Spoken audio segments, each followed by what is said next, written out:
أعوذ بالله من الشيطان الرجيم. بسم الله الرحمن الرحيم.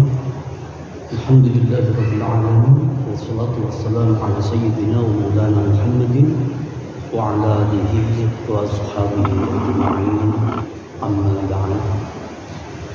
معاشر الحاضرين Jamaah Salatul Zuhur Masjid Ukhuwah Islamiyah Universitas Indonesia. Sebelumnya perlu kami sampaikan bahwa bila di minggu-minggu kemarin setiap hari Selasa kita mengadakan kajian Al-Adhkar An-Nawawiyah, sekarang mulai hari ini sesuai dengan instruksi dari Ketua DKM Masjid Ukhuwah Islamiyah Universitas Indonesia, kita akan mengadakan kajian tafsir tematik. Dan karena kajiannya tafsir tematik, silakan Bapak Ibu yang membawa Al-Quran atau mungkin di smartphone-nya ada Al-Qurannya, silakan dibuka surah Ali Imran ayat 190 sampai 191. Karena tema kita hari ini adalah tafsir Al-Quran surah Ali Imran ayat 190 sampai 191. Namun ma'asyarul hadirin wal hadirat rahimakumullah, sebelum kita memulai kajian di siang ini, mari kita luruskan niat kita dalam kajian ini hanya untuk mencari ridha Allah dan benar-benar untuk mencari ridha Allah. Dan mari kita persembahkan kajian kita ini selain untuk diri kita sendiri, juga untuk seluruh guru-guru kita dari guru masa kecil kita sampai sekarang, wabil khusus untuk guru dari para guru, yaitu Sayyiduna Muhammad bin Abdullah sallallahu alaihi wasallam. Kemudian kita persembahkan juga untuk ayah ibu kita, untuk keluarga kita, untuk saudara kita, untuk teman-teman kita, dan untuk seluruh orang yang pernah berjasa kepada kita dan mempunyai hak atas kita. Ala niyatina shalihah. Al-Fatihah. A'udzu billahi minasyaitonir rajim. Bismillahirrahmanirrahim. Alhamdulillahi rabbil alamin. Arrahmanir rahim. Maliki yaumiddin. Iyyaka na'budu wa iyyaka nasta'in. Ihdinas siratal mustaqim. Siratal ladzina an'amta 'alaihim ghairil maghdubi 'alaihim waladdallin. Amin. Baik, mari kita bersama-sama membaca surah Ali Imran ayat 190 sampai 191. A'udzu billahi minasy syaithanir rajim. Bismillahirrahmanirrahim. Inna fi khalqis samawati wal ardi wa ikhtilafil laili wan nahari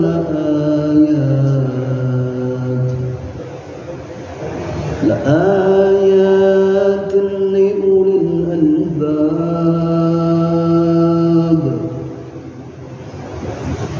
الذين يذكرون الله قياما وقعودا وعلى جنوبهم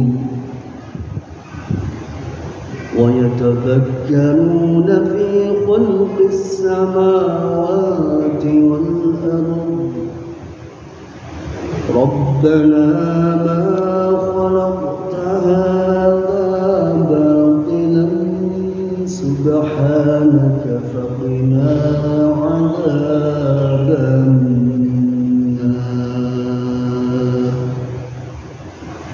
Shadaqallahul Azim.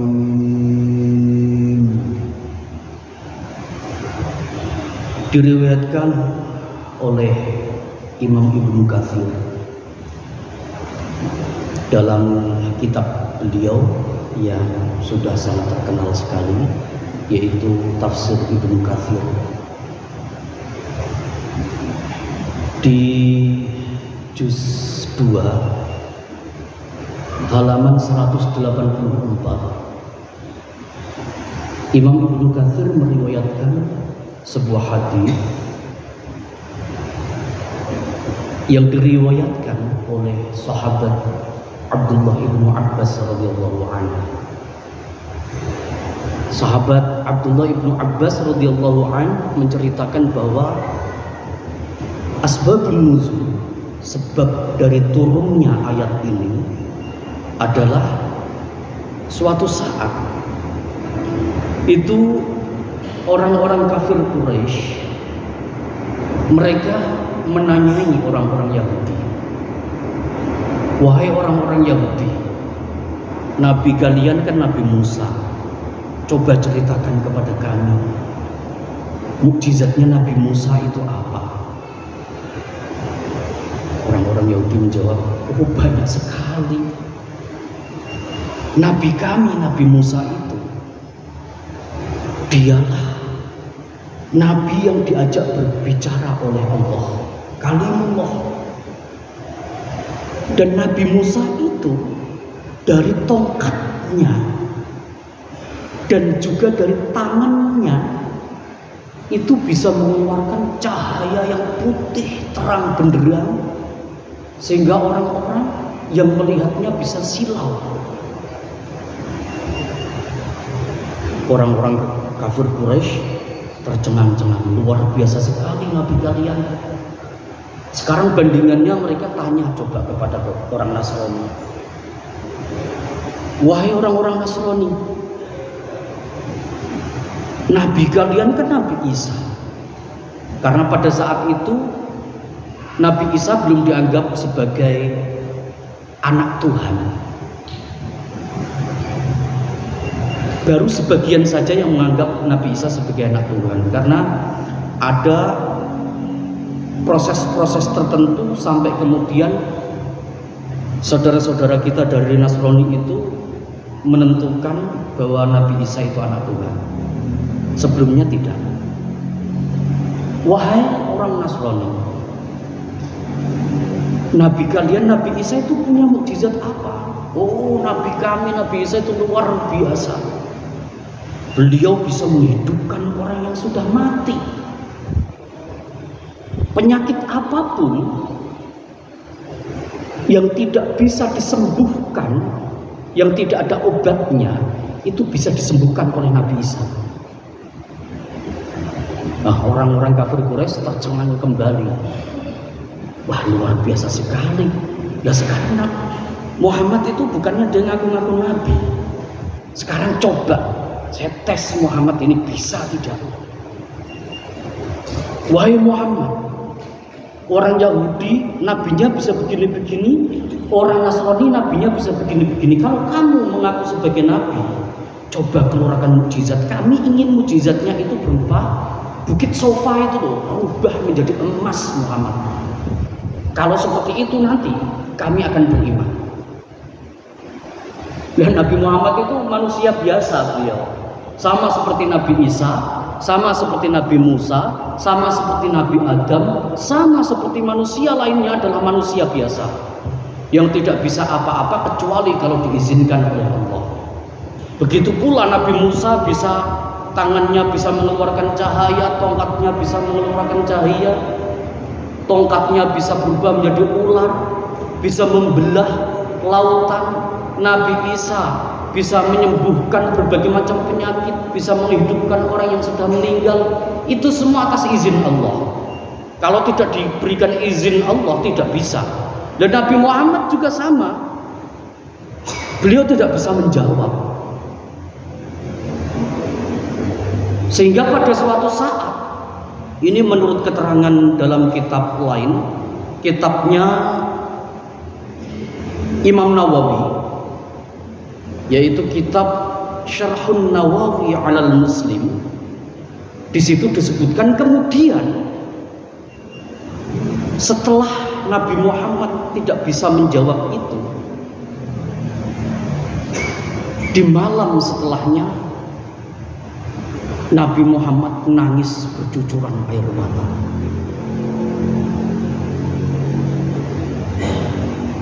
Sampai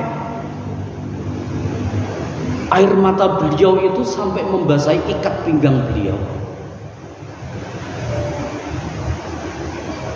Nah, pada saat itu sahabat Abdullah ibnu Abbas pas sedang bermukim di rumahnya Sayyidatina Maimunah.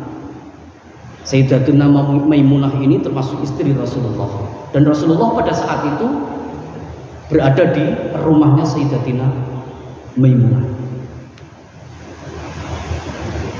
Sahabat Abdullah ibnu Abbas yang melihat seperti itu kemudian bertanya, "Wahai Rasulullah, mengapa engkau menangis?"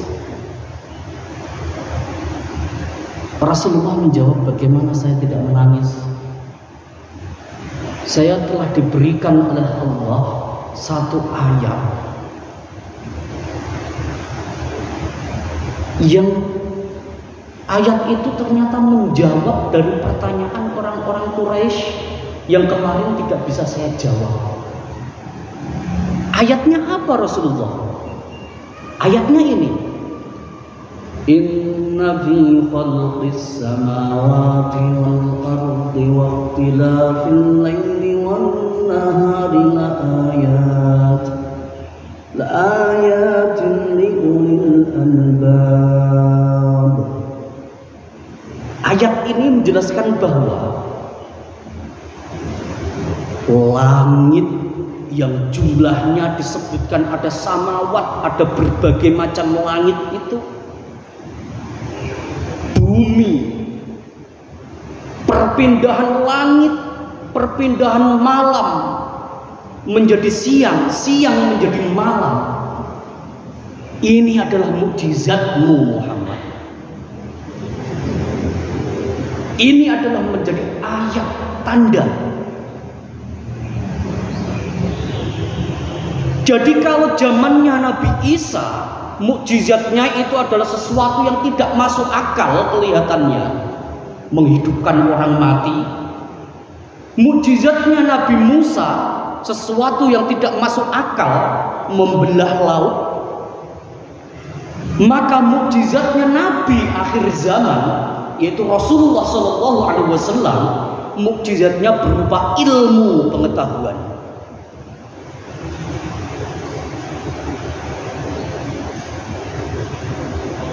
Kira-kira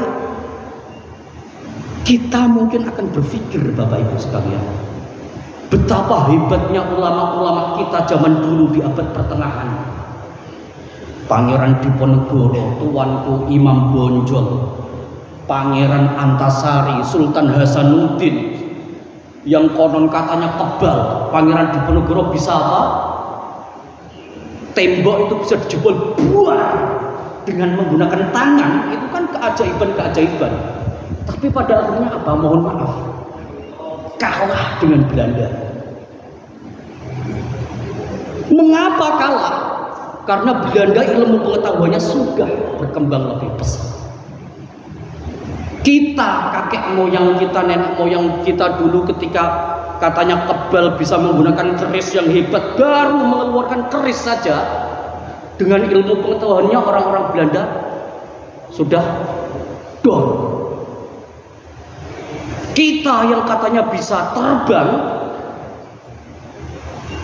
dengan hanya menggunakan meriam bom, kalah kita.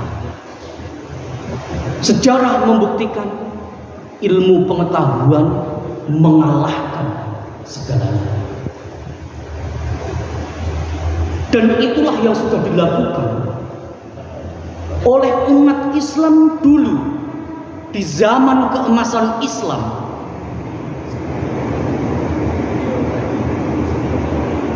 Di zaman keemasan Islam, masyaallah muslimin rahimahumullah, kita sudah kenal banyak sekali ilmuwan-ilmuwan yang dulu sebelum, mohon maaf, sebelum ilmuwan barat itu peduli akan adanya dunia luar angkasa, ilmuwan kita sudah peduli bahkan adanya apa, laboratorium astronomi. Bayangkan, pada saat itu di Baghdad itu sudah dibangun namanya Al-Musyammas.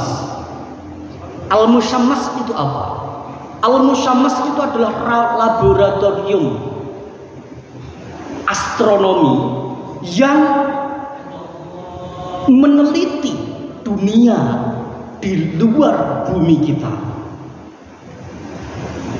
Pada saat itu Barat belum membahas itu. Barat belum mengetahui ini. Ini kenyataan sejarah. Bukan karena saya seorang muslim kemudian saya mengatakan ini, bukan. Betapa banyak contohnya, misalnya ada di dalam kitab ini disebutkan seorang ilmuwan muslim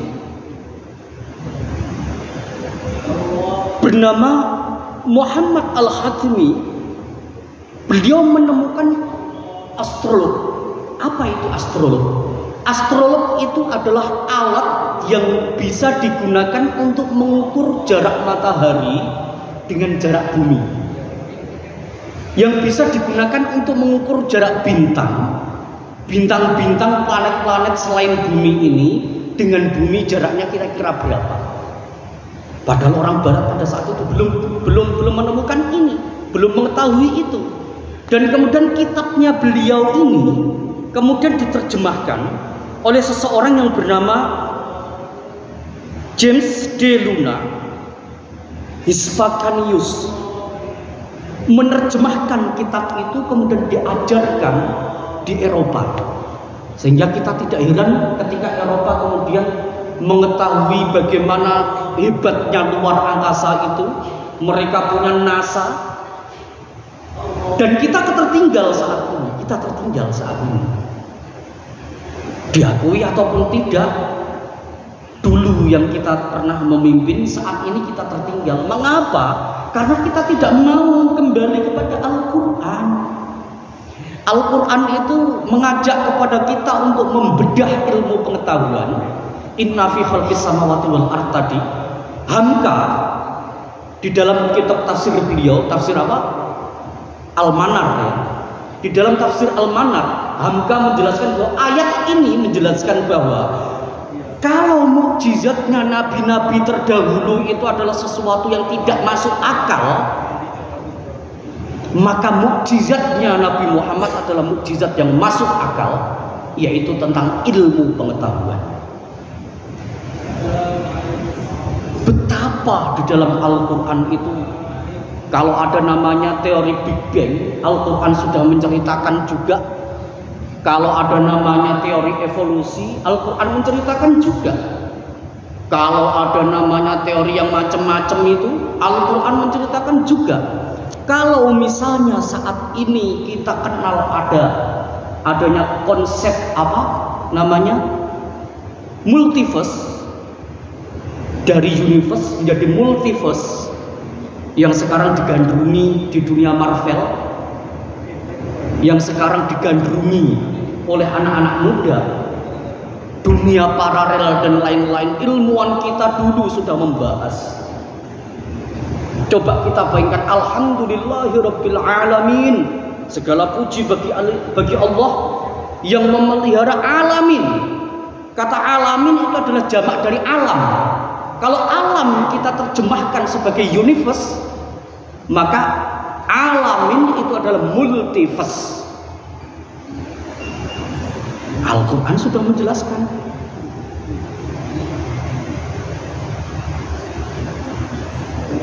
Mengapa kita menjadi mundur saat ini?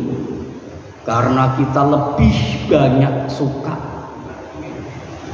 yang kebal-kebal, yang bisa melihat yang gaib, yang bisa melihat makhluk halus, pocong, genderuwo, dan lain-lain. Coba mohon maaf, di masyarakat kita, seorang pemuka agama yang menguasai ilmu-ilmu mistik itu lebih banyak akan diikuti daripada pemuka agama yang tidak menguasai ilmu mistik. Masyarakat kita masih seperti itu, dan itu yang terjadi di banyak dunia muslim. Kita meninggalkan ilmu pengetahuan, padahal Al-Quran adalah kitab ilmu pengetahuan. Mukjizat terbesar Nabi Muhammad adalah ilmu pengetahuan. Maka dari itu jangan heran ketika kita tertinggal dari kaum muslim.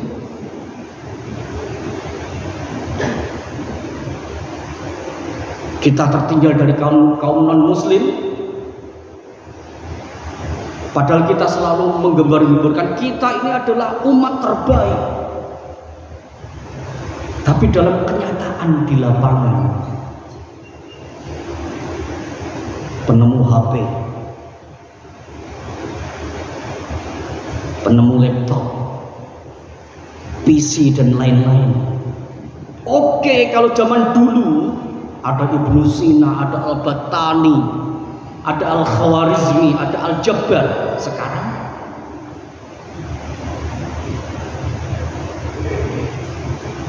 inilah mengapa kita perlu kembali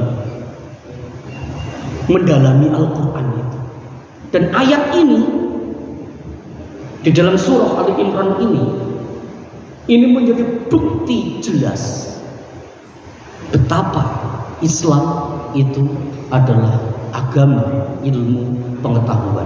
Di ayat-ayat yang lain, afala taqilun, afala tatafakkarun, afala tubsirun, banyak sekali. Bahkan di dalam hadis itu disebutkan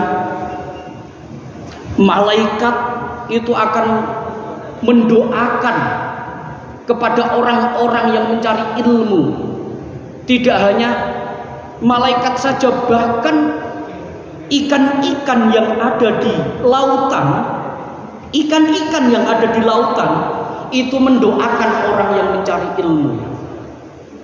Bahkan sampai pohon-pohon, tumbuhan-tumbuhan, mereka akan mendoakan orang yang mencari ilmu. Saking hebatnya ilmu pengetahuan. Oleh karena itu tidak heran kita ketika pada saat itu orang-orang Arab itu sebelumnya adalah, mohon maaf, adalah masyarakat yang penggembala kambing. Tetapi ketika datang Islam, mereka tiba-tiba seperti kerasukan, keranjingan dengan ilmu pengetahuan. Ilmu pengetahuan dari manapun diambil, tidak peduli apakah itu dari Cina, apakah itu dari Kristen, apakah itu dari Yahudi, tidak peduli. Dari Yunani, dari Romawi diambil semua, karena disebutkan oleh Rasulullah bahwa ilmu hikmah itu adalah dhalatul mukmin, barang hilangnya orang mukmin. Artinya barang hilangnya itu apa? Dimanapun, dari manapun dia mendapatkan ilmu, maka diambil. Sehingga mereka tidak membeda-bedakan ilmu ini berasal dari siapa, ilmu ini berasal dari mana. Kalau memang benar-benar ilmu itu diambil. Yang dari Cina diterjemahkan ke dalam bahasa Arab, yang dari Yunani diterjemahkan ke dalam bahasa Arab. Kalau tidak karena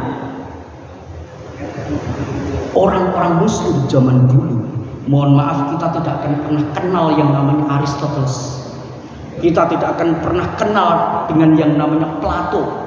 Kita tidak akan pernah kenal dengan apa yang namanya Descartes. Mengapa? Karena ilmu-ilmu mereka, kitab-kitab mereka itu sudah dibuang pada saat orang-orang Romawi, mohon maaf, mereka terkena dogma Kristen.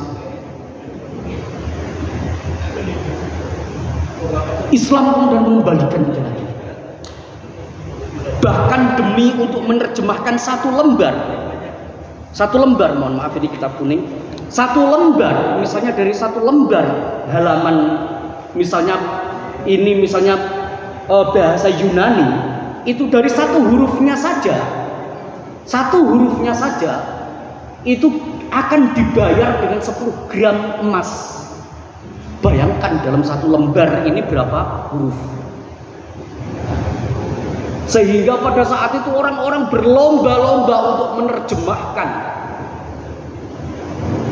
ilmu-ilmu dari apa? Dari bangsa lain. Oleh karena itu jangan heran ketika Al-Jabbar, beliau sebenarnya bukan murni menemukan angka 0, bukan. Karena beliau mengembangkan dari ilmuwan dari India yang kitabnya kemudian diterjemahkan. Jangan heran ketika misalnya Al-Farabi, beliau dijuluki sebagai master, the second master, guru kedua dari ilmu filsafat setelah siapa? Setelah Aristoteles.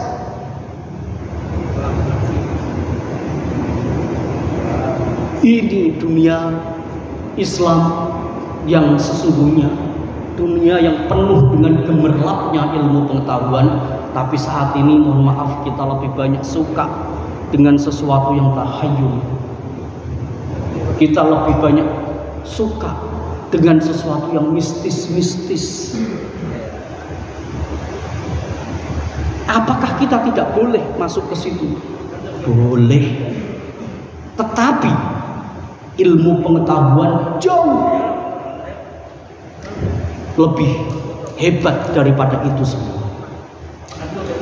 Karena dengan ilmu pengetahuan kita akan dituntun mistis mana yang benar, mistis mana yang salah, takhayul mana yang cocok dengan dunia Islam, yang cocok dengan akidah Islam, takhayul mana yang tidak cocok dengan akidah Islam. Itu ketika kita menguasai ilmu pengetahuan. Bahkan di dalam Al-Quran, di dalam ayat lain Allah menjelaskan, fa'lam annahu la ilaha illallah. Maka ketahuilah bahwa sesungguhnya tidak ada Tuhan selain Allah. Artinya apa?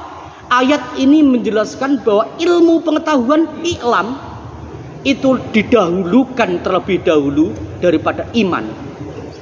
Artinya apa? Di dalam Islam itu tidak percayalah kemudian maka kamu akan tahu, tidak. Tetapi di dalam Islam, taulah maka kamu akan percaya. Ya. Maka dari itu, ma'asyarul hadirin wal hadirat rahimakumullah, kata-kata yang dijelaskan di sini, semua ini, langit beserta bumi dan seisinya ini, itu menjadi mukjizat, menjadi tanda-tanda bagi siapa? Liulil albab, yaitu bagi mereka yang mempunyai albab. Apa albab itu? Albab itu adalah jamak dari kata-kata lubbun. Kata lub, ya, itu adalah inti dari segala sesuatu. Contoh misalnya kalau kita punya kacang, kacang itu ada kulitnya. Kalau kita kupas, kemudian ada isinya, tapi dari isinya itu masih ada apa? Kulit ari-arinya. Baru kemudian di bagian terakhir ada isi yang murninya. Nah, itulah lub. Artinya apa? Kebesaran alam semesta ini menjadi tanda itu hanya bagi mereka yang mempunyai lub, yang mempunyai pemikiran yang murni. Artinya apa? Pemikiran yang tidak dikotori dengan keyakinan, tidak dikotori dengan kepercayaan, tidak dikotori dengan dogma-dogma, dengan nilai-nilai, tidak. Tapi pemikiran yang murni. Siapapun yang berpikir secara murni, pasti dia akan sampai pada satu kesimpulan bahwa apa? Bahwa dunia seisinya ini ma khalaqta hadza batila. Tidaklah sia-sia. Tidak ada yang kebetulan. Semuanya ini adalah ada yang mengaturnya, ada yang menciptakannya. Siapa itu? Yaitu Allah Subhanahu wa ta'ala. Oleh karena itu, faqina adzabannar, maka jauhkanlah kami ya Allah dari api neraka. Maka dengan ayat ini, mohon maaf, orang-orang Quraisy tadi yang menyaksikan agama Islam, yang menyaksikan, meragukan mukjizat Nabi Muhammad, pada akhirnya mengetahui betapa mukjizat Nabi Muhammad itu luar biasa. Tidak kemudian seperti sihir, tidak kemudian seperti magic, tapi dalam waktu yang cukup singkat mampu merubah orang Arab dari yang dulunya adalah para penggembala menjadi apa? Penguasa dunia. Dengan apa? Dengan ilmu pengetahuan. Karena Muslim pada saat itu sampai kepada dinasti Abbasiyah, kemudian diteruskan masih ada lagi dinasti Umayyah yang ada di Spanyol. Karena dinasti Umayyah ini ada dua kali, yaitu yang ada di Arab dan yang ada di Spanyol di Eropa. Kalau Bapak Ibu sekalian punya waktu nanti bisa ziarah ke sana. Banyak sekali ilmuwan-ilmuwan Muslim, ulama-ulama kita di Spanyol, ulama-ulama kita di Georgia, di Romania. Itu banyak sekali yang kitab-kitabnya masih dikaji oleh santri-santri saat ini dalam bentuk kitab kuning. Maka dari itu kita sering mendengar ada yang namanya Al-Jurjani. Al-Jurjani itu ternyata adalah seorang ulama yang berasal dari Georgia. Kemudian ada Al-Andalusi, Alfiyah Ibnu Malik itu yang berasal dari Spanyol. Itu luar biasanya Islam dengan mukjizat ilmu pengetahuan. Sementara kita saat ini memadamkan mukjizat itu dengan seolah-olah kita membuang ilmu pengetahuan. Indonesia yang mayoritas adalah Muslim, ternyata berdasarkan penelitian jurnal-jurnalnya saat ini banyak yang dipertanyakan. Artikel-artikel jurnal yang dibuat oleh akademisi Muslim, akademisi Indonesia, mohon maaf, yang notabene adalah mayoritas umat Islam, ternyata banyak yang dipertanyakan. Referensinya amburadul, yang penting ngejar. Oh, dapat jurnal ini terbit di jurnal internasional, jabatannya naik. Nanti dapat gelar doktor, dapat gelar profesor. Betapa mudahnya dapat gelar profesor di sini. Itu keadaan kita, itu kondisi kita. Kita membuang jauh-jauh ilmu pengetahuan. Kita seolah-olah menuhankan materi. Saat ini, mohon maaf Bapak Ibu, di kampung-kampung itu orang yang mempunyai sertifikat ijazah S1 atau S2 atau S3 itu lebih rendah, lebih hina kalau dibandingkan dengan orang yang mempunyai sertifikat tanah. Mereka yang lulusan S1, S2, S3 kalau tidak punya materi itu lebih kalah dibandingkan mereka yang lulusan Korea, kerja di Korea, kerja di Jepang, karena materinya banyak.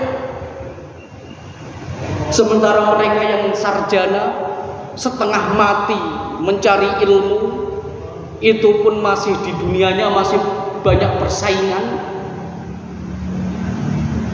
Setelah mendapatkan kerja ternyata gajinya cuma segitu. Bayangkan umat Islam zaman dulu menerjemahkan satu huruf saja itu digaji dengan 10 gram emas. Padahal ini satu halaman ini ada berapa? Lebih dari 500 kata. Bayangkan satu halaman berarti 500 kata kali 10 gram ada berapa? 5.000 gram satu halaman. Maka dari itu jangan heran ketika umat Islam pada masa itu benar-benar jaya, benar-benar gemerlap dengan ilmu pengetahuan. Sementara kita saat ini, kita hanya bisa bermohon kepada Allah. Kita memperbaiki diri kita sendiri. Kita berusaha untuk menunjukkan yang terbaik. Dan kita tidak boleh putus asa. Wala tai'asu min rahmatillah. Jangan sampai kita berputus asa dari rahmat Allah. Wallahu a'lam bishawab. Wallahul muwafiq ila aqwamit thariq. Wassalamualaikum warahmatullahi wabarakatuh.